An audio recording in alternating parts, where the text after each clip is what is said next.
കൊയ്പ്പള്ളിക്കാരായ്മ കുളത്താഴത്ത് ശ്രീ മൂർത്തി ക്ഷേത്രത്തിലെ കുട്ടപൂജാ മഹോത്സവം ബുധൻ വ്യാഴം ദിവസങ്ങളിലായി നടക്കും. ഒരുക്കങ്ങൾ പൂർത്തിയായതായി ക്ഷേത്ര ഭാരവാഹികൾ അറിയിച്ചു.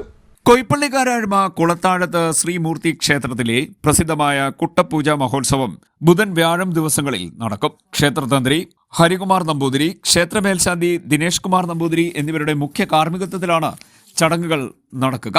ബുധനാഴ്ച രാവിലെ പ്രഭാതപേരി, ഹരിനാമകീർത്തനം, നടതുറക്കൽ, അഖണ്ഡനാമജപയജ്ഞം എന്നിവയ്ക്ക് ശേഷം കലശം നടക്കും. തുടർന്ന് സർപ്പങ്ങൾക്ക് നൂറും പാലും, സമൂഹ സദ്യ, ദീപാരാധന എന്നിവ നടക്കും. രാത്രി 9 മണിക്കാണ് പ്രസിദ്ധമായ കുട്ടപൂജ നടക്കുന്നത്. തുടർന്ന് ഗുരുതി, നടയടക്കൽ എന്നിവയും നടക്കും. പൂർവ്വകാലത്ത് ഉത്തരദിക്കിലുള്ള ആഴ്വാഞ്ചേരി മനയിൽ നിന്നും തന്റെ ഉപാസനമൂർത്തിയായ ഭദ്രകാളിയെ ആവാഹിച്ച് കായംകുളത്ത് വന്ന് താമസമാക്കുകയും അതിനുശേഷം ചൈതന്യമൂർത്തിയായ വലിയച്ഛൻ കുളത്താഴത്ത് സമാധി അടയുകയും ചെയ്തതായാണ് ഐതിഹ്യം.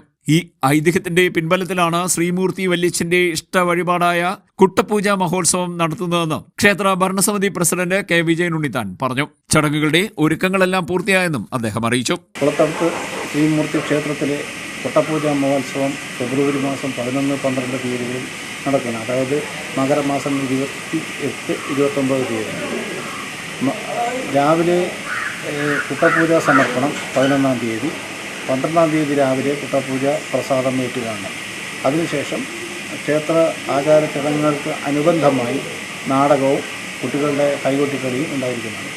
ക്ഷേത്ര ആചാരപ്രകാരം രാവിലെ കലശപൂജയും സർപ്പങ്ങൾക്ക് നൂറുപാലും എല്ലാ കാര്യങ്ങളും നടത്തുന്നുണ്ട്.